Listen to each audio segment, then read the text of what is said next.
Endelea kabisa kukatia watu kwa comments, okay? Unafikiria unatafuta mpoa, kumbe unaita ile kitu ilikuwa ikumalize kabisa. Liletwa mojinga. Eke monda. Endongani. And with that said, it's good. It's what? It's good. It's what? Welcome to season 2, episode 4 of The Damage Has Already Been Done. Now, this story today has so many twists and turns. So please, when you see me, make sure you grab yourself a snack or a whole meal, water or an energy drink. Kama wewe ni mtu wa kuinama, save to watch later. Ama tutafuta watu wa kushikilia. Our today's story is about two girls, Alani and Dora. Now, unfortunately, I don't have a background check on them, but I'm going to start the story where it all went down. Ndo tuende tukienda chini tukitafuta rock bottom, because I don't think this story has a rock bottom. So let's start with Dora so that you can get to know how she met Alani. Dora was a corporate baddie and she used to love her job. She would deliver, attend to customers nicely, deliver work on time to the boss. She was that type of employee, okay? Now, Dora used to interact with so many people because that's how her work was. But she never used to mind this. A customer would come, they laugh, hihihaha, and then they go. Now, there was this one specific man who used to come to the office. Dora would serve him, alafu akimaliza anabaiya Dora lunch. Like, Dora would say, no, I'm okay, but the man would insist, nani ataki food. So cool. Day 1 he comes, he actually has business in the office. Day 2 he comes, nikatu anataka kuboeka. Day 3, you know those type of customers, right? Yeah. So one day, this client asks Dora out, and Dora is like, oh my god, I'm not sure that's correct, you know, ethics, la la la. Akampass you, na Dora akaitikia. Now this man had money. Alikuwa one of those guys watu wakijosha him kata, they'd be shocked, wakuite, we ni mjinga, unimjo wewe, kwani uji kujitafutia. So cool, things are nice, things are okay, and Dora accepts to go out with him. So after work, Dora would go home, change, glam up, and then she'd go out for her dinner dates. This guy would drop her back home, but they never ever went to his place. Cool. So this started happening quite often, okay? And Dora was loving it. She was like, if I quit my job today, I know I'll be in safe hands. At times, this guy will even deliver flowers to her office, randomly send her money that is equal to her rent. So our girl Dora aliingia box kabisa. Cause like, mnaniambia niachilie huyu nipate mwingine wapi? Amka uende unitafutie pesa.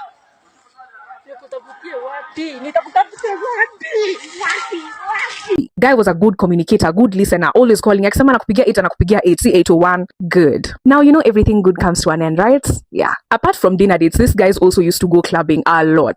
And this guy would take care of Dora. So Dora alikuwa like, okay, sawa. Dora gets drunk, angejipata home. Wasichana wakisumbua her guy in the club, the guy wasn't even paying attention. So Dora was like, yes. So one day they went clubbing and this guy told Dora, I want to see you when you're lit and high. Like, I want to see how you act. Because now we're in a relationship and I want to know all your sides. So Dora is like, I babe bets. You think I'm a good girl? No. Wako klabu. 1 shot, da. 2 shots, da.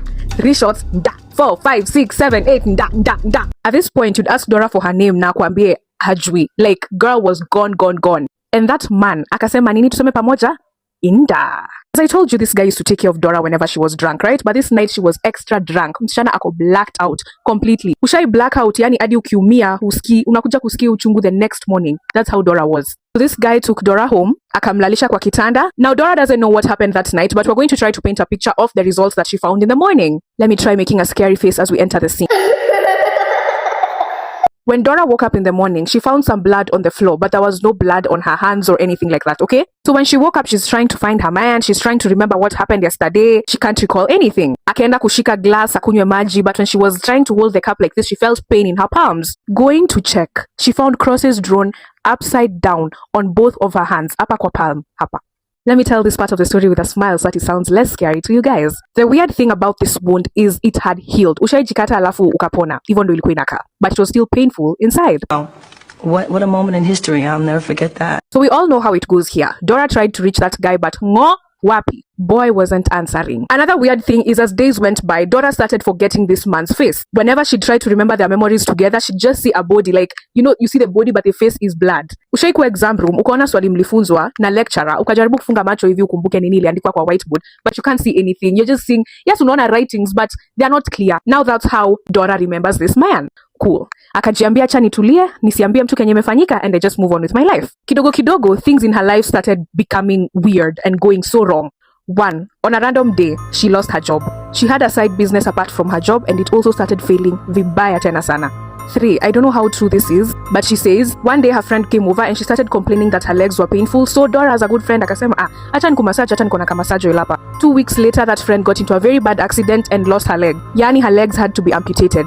4. She prayed for her baby cousin when she was going to do her KCPE, and that baby cousin died a week before her KCPE exams. At first, she never linked these things to herself, but this next part of the story is what made her think, oh my god, I am the problem. So Dora alikuwa pabaya in life to the point where money yake imeisha, so she can't pay rent, she has to go look for a cheaper house. Nyako amezoea, so she's living a whole different lifestyle. She started hating men because she was like, a man got me into this, so why should I excuse the rest? A few months down the line, she changed her sexuality. Now trust, because I've seen the pictures. She was indeed a very handsome and beautiful stud. Yo, ushaiona pretty studs. Now that was who? That was Dora. So she was feeling herself, a brand new lifestyle. She feels like, oh my god, this is who I was meant to be. Cool. So she started posting herself, feeling a little confident. She feels like she's bouncing back, but life was still so bad. She was just trying to gas herself up. Vitu zikawa vibaya venye zilikuwa zinakaa. So cool. Akipost, there are so many people who used to comment, okay? So many. Marry me, kuja unipe, and I wanna send stickers zile zimepanua miguu. And Dora used to love those comments because she felt so validated. She felt like, wow, people love me. One day akiscroll kwa comments akapatana na hii comment, akaiangalia, akaenda kwa profile, akaangalia, akapenda kenye aliona, na akaingia DM. When aliingia DM, that girl was like, oh my god, thank you, oh my god, you look so good, you're so handsome. I was like, you see it, you like it, you can have it. In fact, everybody can get it. I'm joking, baby, it's only for you. Haya, they got into a talking stage for like 4 days. Wakasema tukamateko hii relationship na tusongako nayo, sindio? Cool. Their relationship was nice. Pale bedroom mastingo zilikuwa zile deadly, zile fire, zile za kudumu. Wakudumu tunafanya nini? Wakadumu. Tunadumu. Both of them are really, really enjoying themselves. Dora was currently dating Alani. Now, after they had their first sexual encounter with each other, things started going so bad in their relationship. Arguments, violence. Yani, wanapigana in ways adi hawaelewi. Every time they fight, a weapon is involved. Dora is holding a knife, pointing Alani.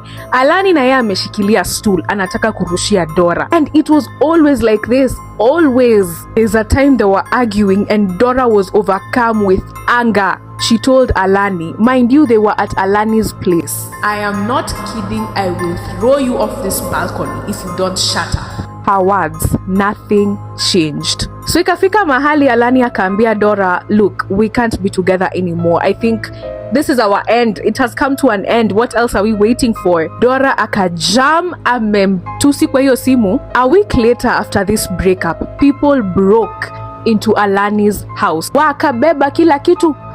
Yani wezi walisema nini? Inda, today we are eating good. So Alani ameenda kwa police ngo, ameuliza kiateka ngo, landlord ngo. Nyumba ya Alani inakaa tuka vacant fulani hapo, ilibidi amenunua tuka mattress alale hapo. So Alani started feeling so unsafe. Akaanza kuuliza marafiki wake, please can I come stay with you? The friends aren't responding. Others are like, oh, me, I'm leaving my boyfriend, I'm sorry, can we do this another time? Alani akaona kama my girlfriends aren't accepting, let me try my homeboys.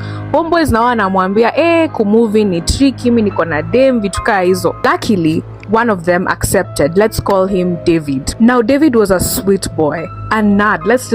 He's a handsome nerd. Those nerds who are chill, calm, and they know everything. Yani, yeah.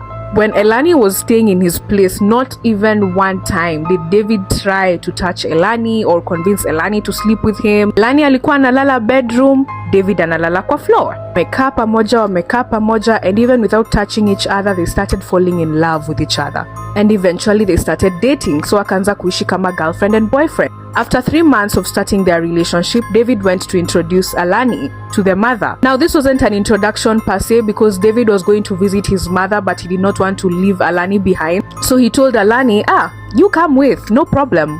Wakaenda. Fika huko wamekaa, wamepikia mom, sharp, everything is okay. Jioni kafika, but before they left, the mom requested to pray for them. Now how it used to work in David's family is the mom ataanza kuomba and then everybody else in the family prays. So the mom finished praying and then she invited Alani to pray and she insisted they hold hands when they pray. So watu wameshikana mikono, Alani is praying. Cool, wakamaliza wakaenda home.